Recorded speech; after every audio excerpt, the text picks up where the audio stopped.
अच्छा ये बताइए, अगर आपको ये पता चल जाए कि आप एक हफ्ते में अपने मोबाइल को केवल एक बार चार्ज कर सकते हैं बस, बार बार नहीं, तो क्या आप अपने मोबाइल को अभी जितना यूज़ कर रहे हैं उतना ही यूज़ करेंगे?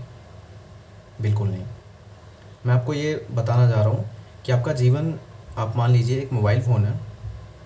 अब मोबाइल फ़ोन क्या होता है कि आप बेतहाशा यूज़ कर रहे हो, दबा के यूज़ कर रहे हो, जिस चीज़ का यूज़ नहीं है, जो चीज़ आपको नहीं देखनी, जो चीज़ आपको नहीं करनी, आप वो भी करे जा रहे हो।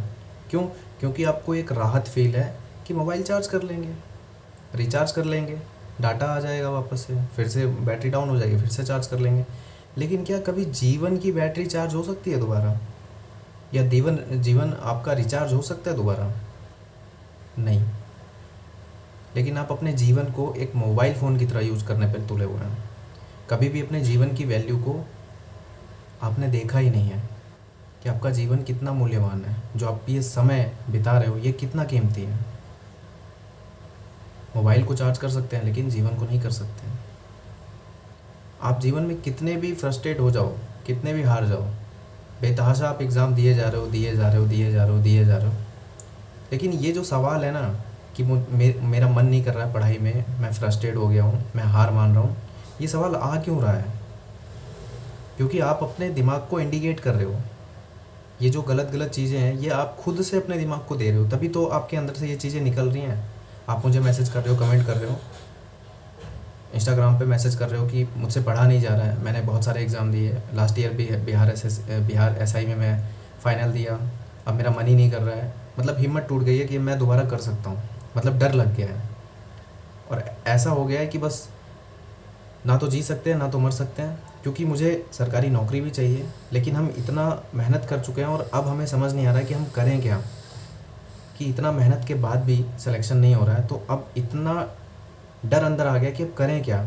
और इस डर की वजह से हम बाहर की चीज़ों को ज़्यादा, अपने से ज़्यादा वैल्यू दे रहे हैं कि अगर वो टीचर पढ़ा रहे हैं, अगर वो उसका सिलेक्शन हुआ है तो कहीं ना कहीं वो सही है और मैं गलत हूँ। मैं आपको एक चीज़ बताता हूँ, जिस भी व्यक्ति का किसी भी एग्ज़ाम में सिलेक्शन हुआ है, मैक्सिमम लोगों का, मैं किसी स्पेशल कंडीशन की बात नहीं कर रहा हूँ कि एक दो लोग होते हैं जो हर एग्ज़ाम में सिलेक्शन निकाल के बैठे होते हैं, पाँच पाँच सिलेक्शन लेके बैठे होते हैं, मैं बाकियों की बात कर रहा हूँ। अगर किसी बंदे ने एग्ज़ाम में सिलेक्शन लिया है, अगर उसी बंदे को नेक्स्ट ईयर वही सेम एग्ज़ाम लिखने को दिया जाए तो मैक्सिमम चांस है कि वो सिलेक्शन नहीं ले पाएगा, मैक्सिमम। इससे क्या समझ में आता है? इससे समझ में आता है कि आप जितनी भी तैयारी कर रहे हैं वो बिल्कुल परफेक्ट है, बस अब आप में से बहुत सारे लोग कहेंगे कि इसमें नसीब का फैक्टर है। नहीं, फैक्टर है मल्टीपल टाइम का। मतलब आपने पढ़ा एकदम सब कुछ है, पर आप जिस एग्ज़ाम को दे रहे हो उस एग्ज़ाम में वो जो सेट आया है वो आपका पढ़ा हुआ आ जाए बस। और ये कैसे आएगा? ये किसी नसीब या तुक्के से नहीं आएगा, ये आएगा मल्टीपल बार आप जब एग्ज़ाम दोगे।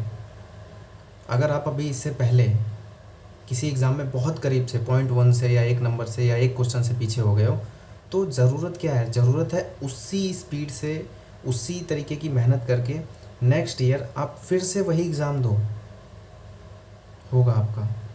लेकिन अब होता क्या है, जैसे ही आप एक नंबर से फेल होते हैं आप अपनी पूरी मेहनत ही भूल जाते हो कि आप इतना करीब गए थे। और करीब क्या, आपको सब कुछ आता है। क्या एक क्वेश्चन गलत होने की वजह से आपकी सारी मेहनत ख़राब है? आप क्या उस नौकरी के लायक नहीं हो? बिल्कुल लायक हो यार। अगर 100 नंबर का पेपर है, आप 50 नंबर ला रहे हो, तो क्या आप उस नौकरी के लायक नहीं हो? बिल्कुल लायक हो यार। कम से कम 50% आप काम कर चुके हो, 50% और बचा है। और वैसे ही जो 1-2 नंबर से रह गए हैं उनका केवल 1-2% ही काम बाकी है, लेकिन उसको वो इतना बड़ा बना लेते हैं कि हिम्मत हार जाते हैं और नेक्स्ट ईयर वो टूटे हुए रहते हैं। वो और उतना भी स्कोर नहीं कर पाते जितना वो लास्ट ईयर करते हैं। लेकिन जो बंदा लगा रहता है, जो भूल जाता है कि लास्ट ईयर मेरे साथ क्या हुआ, वो बस फीलिंग के साथ जीता है कि बस मेरा तो हो जाएगा, मैं इतना करीब तो हूँ, मुझे सब कुछ हाथ हो रहा है। वो मल्टीपल बार बस एग्ज़ाम देने पे तुला हुआ है, दूंगा दूंगा दूंगा, हारूँ हारूँ हारूँ, कोई बात नहीं, इस बार भी नहीं होगा, कोई बात नहीं। वो मानता ही नहीं है, वो मान के ही नहीं चलता कि मेरा हो रहा है या नहीं हो रहा है। उसका एक ही काम है, एग्ज़ाम में बैठना है, एग्ज़ाम में बैठना है, एग्ज़ाम में बैठना है, बस। वो चालाकी नहीं दिखाता कि फ़लाना बंदा स्पीडी मैगज़ीन से करंट अफेयर पढ़ रहा है, स्टडी आईक्यू से करंट अफेयर पढ़ रहा है, क्रेजी जी के ट्रिक से करंट अफेयर पढ़ रहा है, या उत्कर्ष क्लासेस से करंट अफेयर पढ़ रहा है। वो ध्यान ही नहीं देता, वो अपना जो पढ़ रहा है बस अगर किसी यूट्यूब चैनल से पढ़ रहा है तो उसी को विश्वास कर लिया, बस यही है जो है। भले दुनिया कुछ भी कहे, भले वो 5 मिनट में ही पूरा करंट अफेयर पढ़ा रहा हो, लेकिन मुझे यही पढ़ना है बस, और एग्ज़ाम में बैठना है। समझे? आपको करना क्या है? आपको करना है विश्वास पैदा करना है अपने अंदर, ठीक। और कभी भी आप ये सोचिए कि आप जब थोड़ा थोड़ा करके पढ़ रहे हैं, वो आपके जीवन में ऐड ऑन हो रहा है। आप एक दिन में, एक बार में पूरी की पूरी किताब नहीं पढ़ सकते, पूरा का पूरा सिलेबस नहीं कर सकते। आपको थोड़े थोड़े कदम उठाकर करना होगा, उठना होगा। अच्छा ये बताइए, तैयारी करनी है, सरकारी नौकरी लेनी है, मम्मी पापा का नाम ऊँचा करना है, अपने कंधों में स्टार लगाने हैं, अपने गले में वो सरकारी भारत सरकार का या राज्य सरकार का आई कार्ड लटकाना है, अपने कॉलोनी, अपने गांव, अपने शहर में जब जाओगे तो सब आपको नमस्ते कहें, सब आपस में बात करें, भैया तो यार उस मंत्रालय में काम करते हैं, भैया तो यार सरकारी स्कूल में टीचर हैं, भैया तो यार पुलिस वाले बन गए हैं, या दीदी टीचर हैं, दीदी तो पुलिस में हो गई हैं, दीदी तो मंत्रालय में ऑफिसर हैं। ये सारी चीज़ें आप सुनना चाहते हो और आपको करना भी है, लेकिन आप अभी से ही हार मान रहे हो कि मुझसे नहीं हो रहा है, मेरा मॉक में नंबर नहीं आ रहा है, मेरा पढ़ने में मन नहीं कर रहा। तो ये सब आदतें जब आप अपने अंदर रखोगे तो क्या वो सारी जो सोच है, वो जो समझ है, वो जो मम्मी पापा का नाम करना है, वो होगा? कभी नहीं होगा। अपने आप से आप अपने अंदर के दो व्यक्ति हैं, एक नहीं है। आपका मन भी तो आपसे कहता रहता है ना कि पढ़ने का मन नहीं कर रहा है, ये समझ में नहीं आ रहा है, यार मैं तो डर रहा हूँ, यार कैसे करूँ। ये कौन है? ये आपके अंदर का वो दूसरा व्यक्ति है जो आपको बार बार हराने की कोशिश करता है। लेकिन आप कोशिश तो करते हो ना, आप कोशिश कर रहे हो तभी तो इस वीडियो में हो, आप कोशिश करते हो तभी तो आप कमेंट करते हो, अपनी प्रॉब्लम बताते हो। तो क्यों आप अपने आप को हिम्मती बनाओ ना, अपने अंदर वो जान लाओ ना कि वो जो दूसरा व्यक्ति है जो आपको बोलता है ये प्रॉब्लम है, ये प्रॉब्लम है, ये प्रॉब्लम है, उसको बंद करो, उसकी आवाज़ चलने दो, सुनो ही मत, उस पर ध्यान ही मत दो, केवल अपने रास्ते पे चलते चले जाओ। हाथी जब रोड पे जाता है, कुत्ते भौंकते रहते हैं, उसको कोई फ़र्क नहीं पड़ता। उसको पता है कि अगर उसने एक बार लात उठाई तो उस कुत्ते का क्या हाल होगा। उसी तरीके से आप हाथी बन जाइए। बोलने दीजिए दुनिया को जो बोल रहा है, बोलने दीजिए माँ बाप को जो बोल रहे हैं। माँ बाप बुरा भला बोलेंगे, डांटेंगे, कमाओ, बाहर निकलो, शादी कर देंगे तुम्हारे बस की नहीं है, सब बोलेंगे, लेकिन सुनते रहो, धैर्य से सुनते रहो। ये सरकारी नौकरी में सफलता पाने का जो रास्ता है ये ऐसा ही है।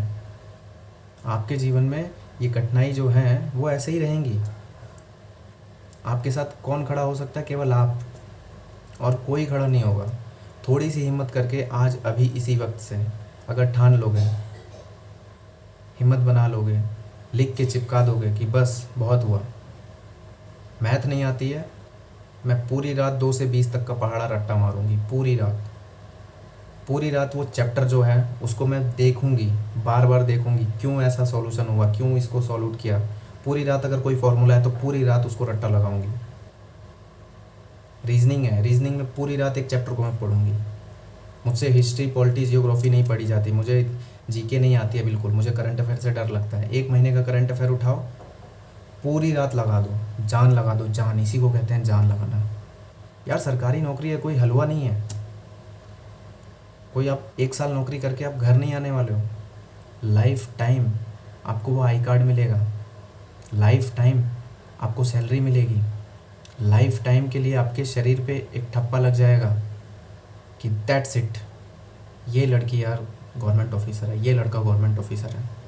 ज़िंदगी भर के लिए आपके माता पिता की वेशभूषा चेंज हो जाएगी। जो कपड़े आज वो पहन रहे हैं ना, वो नहीं पहनेंगे। एक स्टैंडर्ड होगा उनका, अच्छे कपड़े, अच्छे गहने, अच्छी घड़ी, अच्छी गाड़ी, सब कुछ बदल जाएगा केवल आपके हिम्मत करने से। आपके माँ बाप तो अपना काम कर रहे हैं, अब आप क्या, बस आप कमियां लेके बैठे हो कि मुझसे पढ़ा नहीं जा रहा है, मेरा ड्रीम नहीं फिक्स हो रहा है, मेरी शादी हो गई है, मेरे 2 बच्चे हैं, मुझे एग्ज़ाम देने को नहीं मिल रहा है। अरे ये सब चीज़ें क्यों आपके अंदर से आ रही है? अपने लिए लड़ो ना। आपके अंदर क्या कोई हिम्मत की कमी है क्या यार? कोई क्या टूटे हुए इंसान हो क्या? मरे हुए इंसान हो क्या? ज़िंदा हो, अपने लिए लड़ना, अपने लिए खड़ा होना शुरू कर दो। नहीं आएगा कोई आपको समझाने, किसी के पढ़ाने से आपका सिलेक्शन नहीं होगा। कोई ऐसा कोर्स नहीं बना, कोई ऐसी किताब नहीं बनी है। मत ढूंढो, मत ढूंढो यूट्यूब पे कोई ऐसी ट्रिक्स, कोई टिप्स, कोई स्ट्रैटेजी मत ढूंढो, आज से बंद कर दो और अपने लिए खड़ा होना शुरू करो। हिम्मत करो, लड़ो अपने आप से। नींद आ रही है, मुंह धो के आओ, नहाओ, रात के 2 बजे भी नहाना पड़े नहा लो जाके। ये छोटी छोटी जो प्रैक्टिस होती है, लगती है ना अजीब कि 2 बजे कौन उठ के नहाएगा, नहा लो। 4 बजे कौन उठ सकता है, उठो। 1 बजे रात में सो रहे हो ना, तो दिल क्या कहता है, अरे यार 6-7 घंटे तो सोऊंगा, 8 बजे उठूंगा। क्यों उठो 8 बजे, लड़ जाओ अपने से, भिड़ जाओ कि मैं 4 बजे ही उठूंगा, भाड़ में जाए मेरी नींद पूरी हो या ना हो, मैं 4 बजे ही उठूंगा। जब आप सो के उठते हो ना, आपका अंदर से आवाज़ आती है ना, अरे यार थोड़ा और सो लेते हैं, अरे यार दर्द हो रहा है, लड़ जाओ उससे, मार दो उसको, बोल कि होने दे दर्द, होने दे बुखार, होने दे सिर दर्द, मुझे नहीं फ़र्क पड़ता, मैं तो उठ के बैठ के पढ़ूंगा, मैं तो उठ के बैठ के पढ़ूंगी, भाड़ में जाए। मुझे नौकरी लेना है, मुझे अपना घर बदलना है, अपने घर की दशा बदलनी है। अगर आज नहीं लड़ोगे अपने लिए, तो आज से भी बदतर ज़िंदगी के लिए तैयार हो जाओ आप, समझे। और अगर आपको कोई पर्सनल कोई क्वेश्चन हो, आप नीचे कमेंट कर सकते हो, मैं सबका जवाब दूंगा। नीचे इंस्टाग्राम की आईडी होती है, आप उस पे जाकर मुझसे पर्सनली बात कर सकते हो, क्योंकि यूट्यूब के कमेंट में बात नहीं कर सकते। कितनी बात करेंगे, क्योंकि आपका जवाब दूंगा, दूसरे का नहीं दूंगा, वो फिर कहेगा मेरा जवाब नहीं दे रहा। इसलिए अगर किसी को बहुत ज़्यादा प्रॉब्लम हो रही है जीवन को लेके, डिप्रेस, एकदम स्ट्रेस है लाइफ में, स्ट्रेस से बढ़कर कुछ है ही नहीं, बस अंतिम समय ये है कि वो टूट चुके हैं, तो उनके लिए मेरा इंस्टाग्राम खुला हुआ है। आप आके वहाँ पे अपनी पर्सनल प्रॉब्लम बता सकते हो, मैं आपको तुरंत जवाब दूंगा। और बहुत सारे लोगों ने इंस्टाग्राम पे मुझे फॉलो भी किया, मैसेज भी भेजे, मैंने उन सबको जवाब दिया है। वो लोग यहाँ कमेंट में आके बता सकते हैं, ठीक है। और इससे ज़्यादा मैं कुछ नहीं कर सकता हूँ, क्योंकि इससे ज़्यादा कुछ होगा ही नहीं। मैं कोई टेस्ट सीरीज़, कोई बुक, कोई टीचर का नाम आके आपको बता दूँ और आप वहाँ जाके करने लग जाओ और आपका सिलेक्शन हो जाए, ऐसा इम्पॉसिबल है, बिल्कुल इम्पॉसिबल है। आपको खुद अपने आप के लिए लड़ना होगा। नीचे कमेंट में लिख के जाना कि आज, अभी, इसी वक्त, टाइम डेट लिखना, मैं शुरू हो रहा हूँ, बस भाड़ में जाए, मैं शुरू हो रहा हूँ।